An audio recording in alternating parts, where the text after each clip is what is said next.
Fala consciência, tudo bem com você? Aqui é o Alexandre Pereira do canal Dimensão Mental e hoje falaremos os piores males da modernidade, no nosso século atual. Mas desses males é em relação a nós próprios, não em relação a guerras, fomes e tragédias mundiais, mas quais os traços que nos prejudicam, quer dizer, o que a gente faz, nossas posturas que acabam, infelizmente, prejudicando a nossa existência, nossa produtividade e uma vida, portanto, mais satisfatória. Então, convido a você a ficar por aqui porque muita coisa interessante vai ser dita. E aqui lembrando que aqui falamos sobre experiência de quase morte, fenômenos transcendentes e assuntos ligados à evolução da consciência. Você se interessa por temas assim? Então se inscreva no canal e faça parte da nossa dimensão. Então, entre os primeiros, né, até porque tem um grande mal que eu gostaria de citar aqui no final do vídeo, que praticamente resume vários pontos que eu vou começar falando agora, tá? Mas vamos entender como essa construção até chegar lá. Então, o primeiro ponto muito sério, que é a chamada irreflexão. Já ouviu falar disso? O que é irreflexão?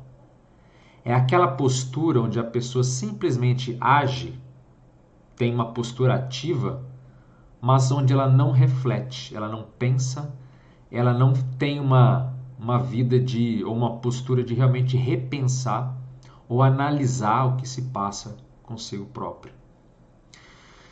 Mas como assim não refletimos? Nós somos homo sapiens, somos seres inteligentes? Sim, a princípio somos.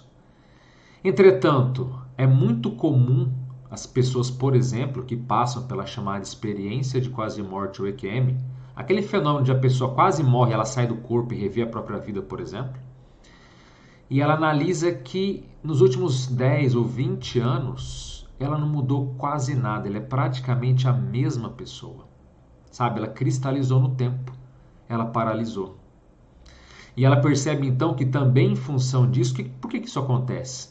É pela irreflexão.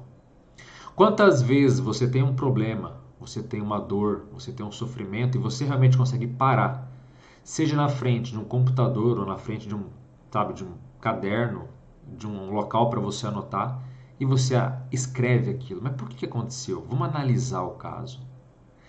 Isso é reflexão. Reflexão não é o que você faz enquanto você toma banho, sabe, pensando de forma aleatória, espontânea e descomprometida em assuntos diversos. Não é isso. Reflexão é você parar de modo mais responsável, pensando em questões profundas e se observando. O que eu estou fazendo nesse ponto? Onde é que eu estou errando? Onde é que eu estou acertando? Sabe? Mas não uma coisa assim que você chega a conclusões. Não, porque anotar é importante, papel ou computador. Para você se posicionar, para você registrar aquilo que de fato as suas conclusões sinceras. Isso é o ato da autorreflexão. Então você vive uma vida irrefletida ou você tem auto vem de si mesmo. Então autorreflexão, você tem essa autorreflexão. Como é que é a tua postura? Você procura de fato usar artifícios como de anotação para. Até porque você pode citar depois, você pode lá na frente falar: peraí, eu já errei isso aqui, eu já vivi algo semelhante. E você vai até aquela anotação e fala: ah, era isso aqui que eu estava errando. Opa, a vida desandou, comecei a errar nisso aqui de novo. Então a anotação ela implica responsabilidade. E refletir sobre a nossa própria existência, sobre nossas dificuldades, nossos desafios, é um ato de coragem. É um ato onde você mesmo diz: eu sou assim, ou eu quero mudar, ou eu preciso fazer isso. Quantas pessoas que às vezes vão refletir sobre a própria vida na hora da morte, na hora que ela está ali, ela sente que ela não tem muito tempo de vida. Não, agora eu vou pensar na minha vida. O que eu fiz de bom? O que eu fiz de errado? Mas aí já é tarde demais. Tem pessoas que nem sequer nesse momento se permitem fazer algum tipo de reflexão. Então, infelizmente, a nossa sociedade não está habituada nem acostumada a fazer reflexões sérias e profundas. Um segundo grande mal que a grande maioria das pessoas apresenta na sociedade como um todo, ainda mais agora na fase da modernidade, é a impulsividade. Ela age por impulso, ela age do ponto de vista emocional. Ela então é seguida, ou ela é, vamos dizer assim, manipulada pelas próprias emoções. Ela faz algo e diz: espera aí, mas por que eu fiz isso? Ou depois que cai a ficha, né, um exemplo velho, mas depois que ela se dá conta de que aquilo não era o melhor para ser feito. E nessa fase em que nós estamos, né, de muita tecnologia, muita fartura em vários segmentos, é muito comum as pessoas serem muito impulsivas, elas agirem de forma até animal. O animal ele é instinto, sabe? Ele é até certo ponto intuitivo, mas não no sentido positivo, é no intuitivo no sentido de sobrevivência, de fazer algo para tentar tirar uma dor ou realizar algo assim sem pensar muito, automático, meio robótico. Então esses atos impulsivos, eles são muito ruins, por quê? Porque em geral eles levam ao arrependimento. Aliás, olha uma informação muito importante que pode, se você pegar, pode ser extremamente útil na sua vida. Sabem qual é a definição de arrependimento? Veja bem, o que é arrependimento? Ah, eu me arrependi, eu não devia ter feito, mas sabe qual que é a essência do arrependimento? Arrependimento é discernimento atrasado. Você faz algo e de repente lá na frente vem o discernimento, vem a lucidez. Puxa, por que eu fiz isso? Por que eu falei aquilo? Por que eu tive tal atitude? Então a impulsividade é falta de reflexão, de ponderação, de discernimento, de capacidade de escolha. Tem pessoas, obviamente, que são mais impulsivas do que outras, depende da fase de vida, muitas vezes depende da faixa etária. Os jovens tendem a ser mais impulsivos. Quanto mais idade, a tendência é diminuir esses atos da impulsividade, mas ela é algo que atrapalha, é um malefício demais nas pessoas, porque ela traz o arrependimento, a mágoa, às vezes a culpa, e processos que vão fazer para ela trazer certo amargor em relação à vida, em relação à sua própria atitude e o modo como ela segue em relação às outras pessoas e também com relação a si mesma. Um terceiro ponto, um terceiro mal atual que tem muito a ver com a impulsividade é o chamado imediatismo.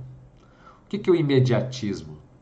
É a pessoa que quer tudo para hoje, para agora. Ela não tem paciência para nada.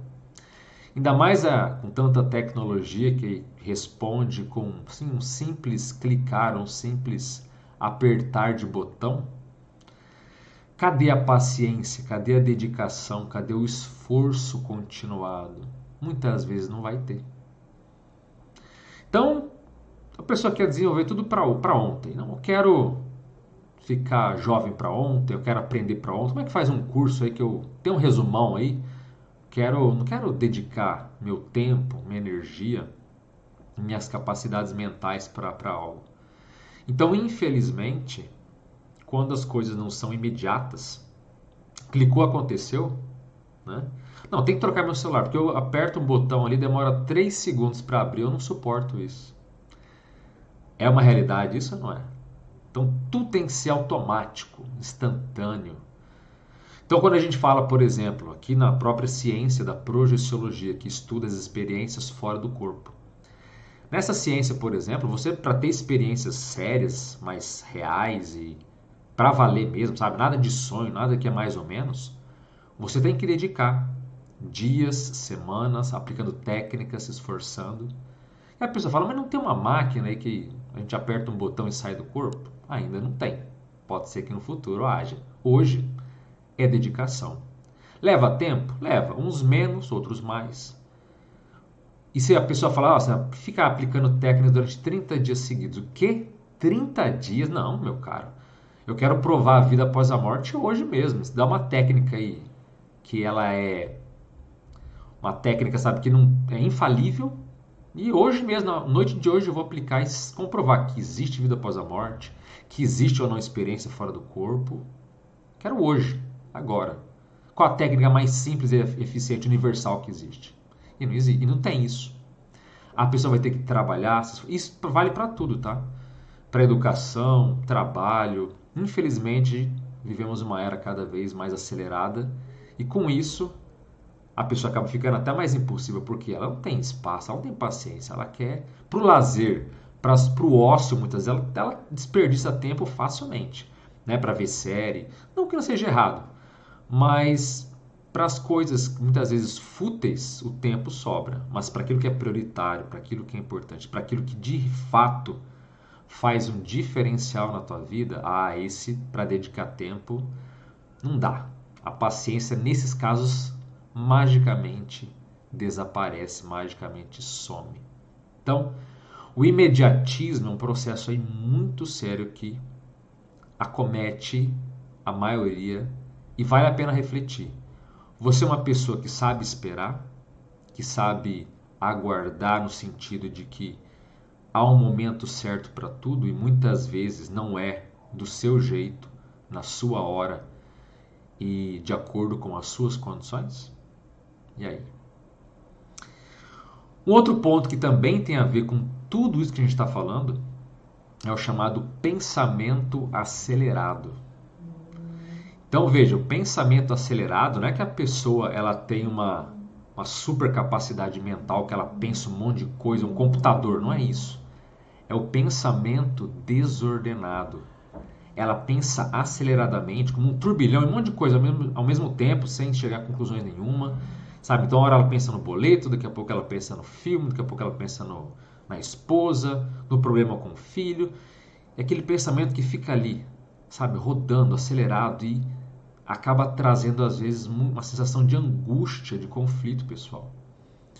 Então, certas pessoas ficam nesse processo e elas têm a sensação de que elas patinam e não saem do próprio lugar. Querem fazer, que é isso, que é aquilo, mas é tanta coisa que ela não consegue focar. Ela não tem foco em relação àquilo que é prioritário, ao momento certo de pensar certos temas, sabe? Tem certos momentos que a gente deve focar mais em algo do que em outro. E isso também é totalmente diferente de um ponto chamado atenção dividida. O que é atenção dividida? É algo positivo, é saudável. É a pessoa que consegue fazer, às vezes, várias atividades ao mesmo tempo de modo eficiente. Então, o exemplo da pessoa que ela consegue cozinhar, às vezes, né, com outra mão, cozinha com uma mão, com a outra ela chacoalha ali o, o balanço ali da criança, no outro ela está assistindo a TV, ao mesmo tempo ela pode estar mexendo num dispositivo de celular, mas assim, ela consegue fazer várias coisas simultâneas, mas ela consegue fazer, como eu disse, de forma razoável, de forma boa.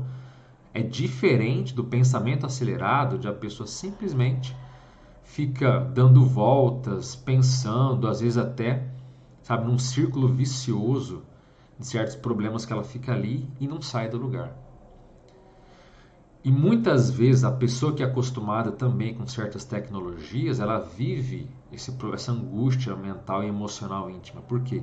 Assim como tudo é rápido na tecnologia, no carro, ou na TV, ou nos dispositivos diversos, ela também fica aceleradamente pensando sobre tudo, se queixando, resmungando, sabe? Aquele pensamento que fica ali. É realmente um liquidificador em alta velocidade. Mas como é que é o teu pensamento? Se você consegue focar... Não, agora eu vou ler aqui uma página de livro. Tem gente que não consegue ler uma página. Ela começa a ler um parágrafo, daqui a pouco está pensando em um monte de coisa e volta. É uma dificuldade parar e centrar. Não, agora eu vou ler uma página. Sabe? É difícil. Eu estou dando exemplo de leitura, mas serve para qualquer coisa, tá? A pessoa começa a assistir uma série ou assistir um filme, daqui a pouco ela está pensando em um monte de coisa, tem que voltar. Sabe? É difícil focar no momento atual. O momento presente é sempre algo que fica ausente porque ela está se prendendo, se focando em outras situações distintas e diferenciadas. Agora, um ponto mais sério que eu gostaria de frisar com todos aqui, que tem a ver com tudo isso que eu falei, que a gente pode dizer que é um resumo até certo ponto, uma síntese para quem gosta de algo mais sintetizado, que é o processo da baixa lucidez. Então, o que é estar lúcido? É estar consciente, é estar presente, é você ter condições racionais, emocionais, energéticas e para você entender o teu momento, para você estar o mais focado possível naquilo que você precisa. Então, quando a maioria das pessoas tem esses traços, por exemplo, que eu citei, o que acontece com ela? A baixa lucidez. O que é isso? Ela tem alto nível de emocionalidade e baixo nível de senso crítico, juízo crítico. Então ela é muito levada pelas emoções e pouco guiada pela razão, pelo discernimento, por aquilo que de fato importa, deveria importar, segundo ela própria, na sua existência. Então, infelizmente, a maioria das pessoas vive com baixa lucidez, vivem distraídas, vivem com pensamento acelerado, sendo impulsivas, sem refletir sobre o que acontece com elas, sabe? Sendo imediatistas, querendo tudo para ontem, um nível de paciência zero. Nisso, a lucidez da pessoa já é mínimo, para não dizer irrisório. Ela é guiada sempre a vida toda. A emoção domina, a emoção tem um monopólio. A emoção é predominante em tudo. E a ponderação, o discernimento, a reflexão, a análise crítica para dizer, mas espera, eu preciso disso agora? Eu tenho que fazer isso? Preciso comprar isso agora? Agora é hora de lazer ou não? Como é que eu devo me alimentar disso agora? Ou eu devo resistir a essa guloseima? Então, a parte racional vai ficando cada vez mais abafada, cada vez mais atrofiada, e ela acaba se exacerbando em relação a outros aspectos. Isso significa que a nossa emocionalidade, nosso emocionalismo, ele é um vilão? Ele é um inimigo? É algo que deva ser combatido? Não. Tudo tem o seu momento. Tem horas que você precisa agir sem pensar muito, mas pela emoção, tem horas que é assim. Tem momentos que você deve racionalizar, que você deve refletir, e a emoção não deve tomar conta. Mas o problema é que na parte atual da sociedade é justamente o oposto que é feito. Quando a pessoa tem que pensar, ela age pela emoção. Quando ela tem que ser emocional, ela fica se refreando mentalmente. Então tá tudo invertido às vezes, né? Muitas vezes. E a baixa lucidez é um desses traços que não deixa a pessoa se manifestar de uma forma plena, de uma forma organizada e de uma forma centrada. Porque esse emocional está sempre jogando contra, está sempre indo, sempre sendo um puxador de tapete em relação ao que você faz. Então, em vez de ser algo prazeroso, acaba sendo algo conflitivo, impulsivo, desmedido, sabe? E ultrapassando os limites daquilo que seria saudável. Mas e você? Como é que você julga a tua existência agora? Você é uma pessoa que reflete mais ou uma pessoa que vive se culpando por aquilo que faz sem pensar, agindo de uma forma equivocada, de uma forma muitas vezes acima do que deveria ter feito? Quer dizer, então ela cria muita tempestade em copo d'água, cria muito problema onde não deveria existir, causa sofrimento desnecessário quando na verdade o mal, aquilo que foi negativo, partiu de dentro de si mesmo. E aí? Você costuma fazer reflexão? Tudo que eu falei aqui, vale a pena você pensar ou é melhor deixar para lá? Melhor seguir a vida, deixando a vida te levar, como diz lá a música? Ou quem sabe fazendo análises, fazendo autopesquisa, fazendo uma autoeducação maior para que você possa ter uma vida mais de fato, sabe, produtiva, assistencial, fraterna, que no final você vai poder dizer, caramba, olha só que coisa boa, eu fiz tanta coisa, fiz o que eu podia, mas eu consegui desenvolver e superar as minhas debilidades, as minhas dificuldades. Ou será que no fim da vida você vai olhar e falar, poxa, eu não pensei sobre nada, eu fui guiado no fluxo, mas, sabe, me levaram, a vida me levou. Não fui eu que decidi, não fui eu que pesei, não fui eu que, na maioria dos casos, estava consciente daquilo que eu podia ou daquilo que de fato eu queria fazer. O sofrimento é algo que nós precisamos passar durante a vida? O que as experiências de quase morte podem falar sobre esse assunto? Pois bem, é importante frisar que o sofrimento, em algumas questões, em alguns momentos da vida, faz o que nós chamamos de oportunidade de crescimento. Ou, em outras palavras, o sofrimento pode ser um meio com o qual a consciência cresce e amadurece. Entretanto, é importante frisar um termo muito sério, que vai ser o principal do vídeo aqui, que é justamente o tema das necessidades evolutivas. Então, cada um de nós, no momento de crescimento, no momento atual de evolução que cada um tem, nós temos necessidades pelas quais passamos, para que assim possamos olhar mais para dentro de nós mesmos, para que possamos entender outros pontos de vista, para que de alguma forma possamos expandir a nossa consciência, nosso ser, a nossa essência. Então, quais as suas necessidades evolutivas? Muitas vezes o sofrimento é algo que nós passamos em função das aulas ou dos aprendizados que precisamos adquirir. Existe, claro, a evolução longe do sofrimento, obviamente. Ninguém precisa amadurecer na base da porrada, na base da dor, na base do trauma. Entretanto, certas lições, quando envolvem outras pessoas não tão maduras ou no momento de evolução menos avançado, vamos colocar assim, pode ser que aconteça de que nessas relações entre as consciências possa ocorrer situações desagradáveis, indesejáveis e que podem marcar a gente profundamente. Mas ainda assim, acaba sendo uma necessidade evolutiva. Nós podemos, se diz popularmente, nós aprendemos, né, pelo amor ou pela dor.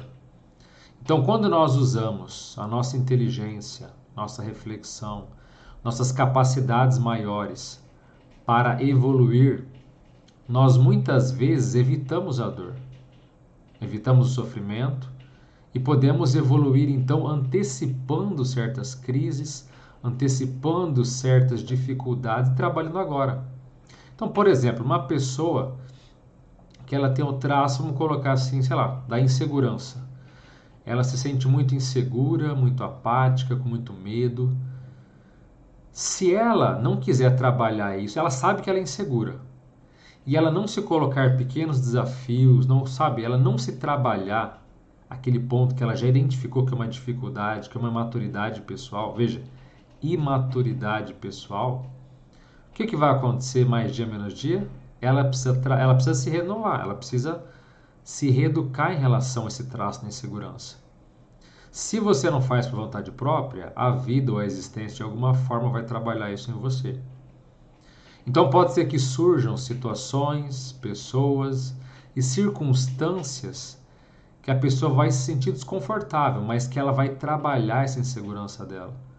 Por mais que seja um período complicado, ao final dele, a pessoa vai sentir ou vai perceber que ela está menos vulnerável, menos sugestionável, menos insegura, menos vacilante. Ela se trabalhou. Entende? Aquelas situações difíceis, que às vezes foram até sofridas, fez com que ela mudasse o traço, aprimorasse o seu ser, o seu ego. Então veja, cada um de nós pode trabalhar e evoluir sem precisar necessariamente que surjam essas dificuldades. Agora, se a pessoa só vive sentada na cadeira ou no sofá, vive acomodada, não quer pensar em nada, não quer evoluir em nada, ela só quer simplesmente sombra e água fresca, Ela só quer ficar no mundinho dela, que é na zona de conforto, onde ela não tem esforço algum. Aí o sofrimento pode ser maior, mas não porque ela mereça sofrer, mas porque a vida e a existência trazendo uma necessidade evolutiva. Meu amigo, minha amiga, vamos trabalhar esse traço aqui, essa imaturidade que você tem? Ah, mas eu não quero. Tudo bem, você não quer? Toma aqui uma situação. Faz algo em relação a isso. Por isso que uma pessoa que não quer evoluir ou não pensa nesse assunto, em geral, ela vai vivendo de acordo com as burdoadas que a vida ou que a multidimensionalidade, quer dizer, as outras dimensões dão para ela.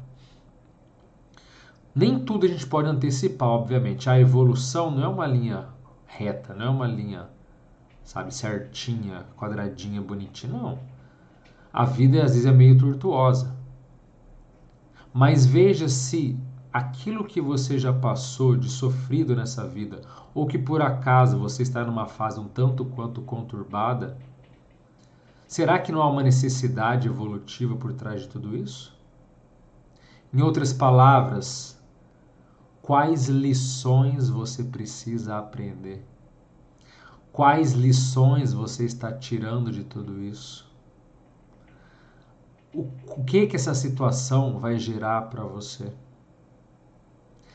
Se você usar um pouco de reflexão e menos emoção, eu sei que na fase do sofrimento é difícil muitas vezes refletir, ponderar, usar bom senso e discernimento. Claro, especialmente quando estamos ainda muito fragilizados, o emocional está monopolizando, está dominando você. É difícil mesmo, é compreensível. Mas ainda assim, há de ser feito um esforço, porque aquela fase, aquele momento difícil não fique simplesmente depois esquecido, ou uma lição que você aprendeu muito superficialmente e não durou. E muitas vezes lá na frente pode se repetir o ciclo. Vem de novo, de novo, de novo, repetidamente até você aprender a lição. E muitas vezes falta o quê? Esse acalmar e a expansão da reflexão. Se a situação mais difícil passou, use agora, reflita, peraí. Que necessidade evolutiva que aquele momento me deu? O que eu precisava aprender em relação àquela pessoa, ou aquelas pessoas, ou às circunstâncias da vida como um todo? Qual é a lição que eu não estou, às vezes, conseguindo enxergar? Às vezes a lição é óbvia, mas mesmo sendo óbvia, o que está nas entrelinhas? O que você está deixando de lado que você não conseguiu ainda pontuar? E querendo ou não, as experiências de quase morte, as experiências fora do corpo ressaltam que em muitas situações nós nascemos para refletir e para tomar certas decisões. Então, quando você analisa aquele ponto que doeu tanto, depois que passou, ou mesmo durante a situação complicada, você pode pensar, peraí, mas o que está dizendo para mim? Será que eu estou realmente já me melhorando nesse ponto aqui central de tudo isso? Porque senão essa reflexão ela é fundamental. E muitas pessoas durante a quase morte, por exemplo, analisam que certos momentos, certas tomadas de decisão mudam completamente o destino, mudam completamente. O destino é uma palavra talvez não muito boa, mas mudam a trajetória evolutiva de uma consciência. Porque ela analisou e falou: ah, é isso aqui que eu estou errando. É isso aqui que eu preciso olhar agora com atenção. E a partir de então a pessoa vai se policiar, vai se observar e vai errar menos. Ou não vai mais errar, vai superar aquele traço, superar aquela imaturidade. Então veja, mas isso foi o quê? Uma reflexão que a pessoa fez. Uma análise, mas analisar, veja, não é uma coisa tão complexa. Muitas vezes é parar e refletir. O que está por trás disso? As razões, os intuitos.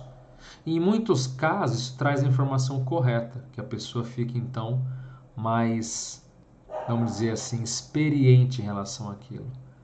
Evita repetições de erros, evita certas tolices que ela mesma sabe que está errada, mas que está, por alguma razão, adiando certa renovação pessoal, certa mudança de hábito, de postura mental e emocional. Então, as nossas necessidades evolutivas dizem muito sobre quem nós somos agora e sobre para onde nós vamos. Quer dizer, quem você é nesse momento, qual a fase que você vive, qual a sua expectativa em relação a essa vida. Porque se a pessoa simplesmente der de ombros para essas necessidades evolutivas, ela vai muitas vezes continuar sofrendo, chorando, se lamentando, mas você percebe que ao final de uma vida inteira, de décadas de vida, por exemplo, o que ela realmente aprendeu daquilo foi muito pouco, foi quase nada. Então, até quando a pessoa vai precisar repetir esses processos? E não se engane, como a própria experiência de quase morte mostra, nós temos múltiplas vidas, nós renascemos, nós trocamos de corpo físico. Esse sim é trocar de acordo com a genética, de acordo com o local onde renascemos.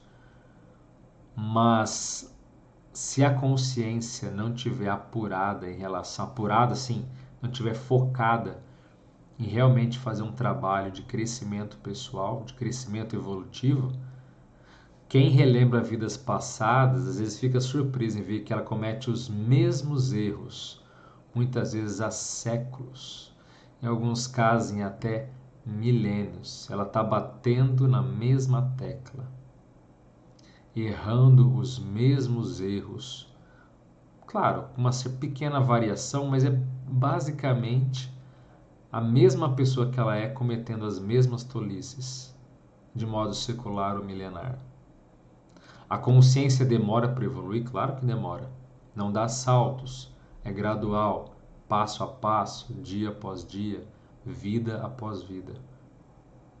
Mas convenhamos que é chato ou vergonhoso perceber que a gente às vezes está ali repetindo as mesmas burradas, os mesmos auto-enganos há tanto tempo. Então a evolução pode sim ser mais acelerada, desde que olhemos para o que está por trás de tudo aquilo que a gente passa.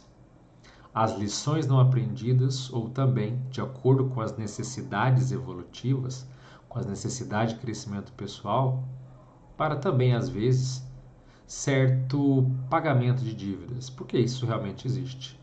Você, às vezes, faz muita tolice numa certa área da sua vida e aí nessa agora você está ainda pagando a dívida em função do teu passado.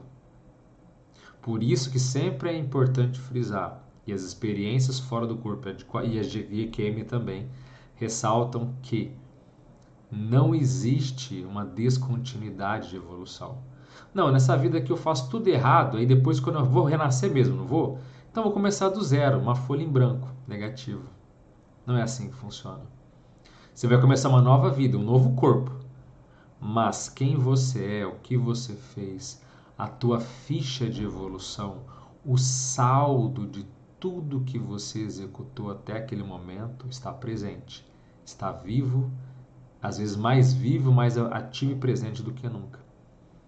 Então, grandes tolices muitas vezes podem levar até vidas compensando, se trabalhando e se reparando, pagando certa dívida em função de algo que foi muito grave, que muitas vezes envolveu muitas outras pessoas.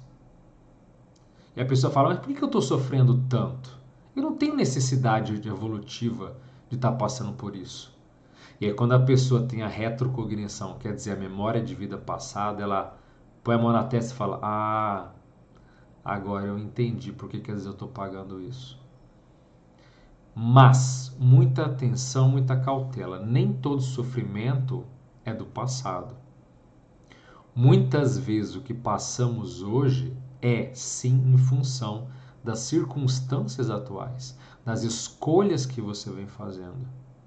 Então é importante discernir, e quem vai dizer isso é você, pelas tuas experiências ou pela tua análise. Até que ponto o sofrimento de agora é em função da sua vida atual e até que ponto ainda são reverberações, até que ponto ainda são consequências do teu passado, que você pode até desconhecer, mas ele é vivo, ele é presente e pode ser atuante. Cabe a cada um decidir, mas, de qualquer forma, são necessidades evolutivas. Pagar uma dívida é uma necessidade de evolução. Quando você fala, pronto, isso aqui que eu estou passando em função do passado, em função daquilo que foi antigo, superei, paguei, estou em outra. Então a pessoa pode se sentir mais livre, menos travada, menos aprisionada em relação à evolução dela. Então eu pergunto para você mais uma vez, quais são suas necessidades evolutivas? Porque elas podem ser saudáveis, não é só dor e sofrimento não, tá? É importante também dizer isso. Quando você recebe às vezes uma educação apurada, certa família, certas coisas positivas na sua vida também são necessidades evolutivas. O que você vai fazer com essa ferramenta? O que você vai fazer, sei lá, com esse dinheiro? O que você vai fazer com essa educação? O que você vai fazer com, sabe, ou com o seu par romântico, que às vezes vem para auxiliar você, ambos, sabe? Às vezes um casal ali, ambos se ajudando profundamente naquela vida. É uma necessidade evolutiva. Por que você está com essa pessoa? Olha que, sabe, é uma ferramenta que vai crescer os dois, o casal, até ajudar outras pessoas. Então, necessidade evolutiva pode ser coisas tão positivas, mais indiferentes ou neutras, ou negativas. Mas aqui eu estou ressaltando mais do ponto de vista do sofrimento, da dor. Até que ponto isso vai contribuir ou não para a tua evolução? Será que é só um sofrimento desnecessário? Porque existem dores que são inúteis. A pessoa sofre, aquilo não evolui nada. Aquilo é simplesmente um desperdício de energia. Entende? Uma pessoa que tem apego, por exemplo, né? Aí separa de alguém ou perde uma pessoa, um ente querido na família, ela fica, não fica revoltada, ela não aceita aquilo. É um apego muito forte. Muitas vezes é um sofrimento desnecessário. Aquilo não vai crescer, não vai ajudar, não é nada. É só uma perda de energia, um desequilíbrio emocional meramente sem função nenhuma. Então, há de se analisar o que é de fato um sofrimento ou vamos dizer assim, é uma passagem, uma fase difícil que precisa ser superada e que vai resultar de alguma forma em alguma melhoria para você ou para os outros, ou é algo só banal, sem razão, que não vai agregar absolutamente nada para você nem para ninguém. Então agora eu pergunto, quais suas necessidades evolutivas positivas? Quais suas necessidades evolutivas doentias? O que você pode dizer sobre si mesmo em relação a esse assunto? E eu não quero que você escreva nos comentários aqui não. O intuito desse vídeo é para você refletir, para você pensar e analisar, porque é assim que a gente vai crescer e evoluir de forma cada vez mais rápida e de meio cada vez mais acelerado. Então, viva o esclarecimento, show sofrimento e viva as necessidades evolutivas aproveitadas e não desperdiçadas. Se você gostou desse conteúdo, se te interessa assuntos como evolução da consciência, fenômenos transcendentes e assuntos ligados aí à área da sensitividade ou da paranormalidade, né, do parapsiquismo, eu convido a você a se inscrever no canal, porque aqui há muito conteúdo relevante, tanto de relatos de experiências quanto vídeos de esclarecimento. Então, se você gosta disso, se inscreva no canal e faça parte aqui da nossa dimensão. Gostou do vídeo? Então curta ele também, porque a cada curtida esse assunto, esse vídeo e o canal como um todo será difundido e recomendado para mais e mais pessoas que não sabem nada desse assunto. Então, a minha gratidão, meu muito obrigado pela curtida no vídeo. Então, se inscreva se gostar, compartilhe com outras pessoas e é isso. Então eu fico por aqui, espero que esses assuntos possam ter contribuído, possam ter trazido também, levantado mais perguntas do que respostas, porque é assim que a gente evolui para valer. Então eu fico por aqui, um forte abraço a todos, as melhores energias para você e até a próxima. Valeu!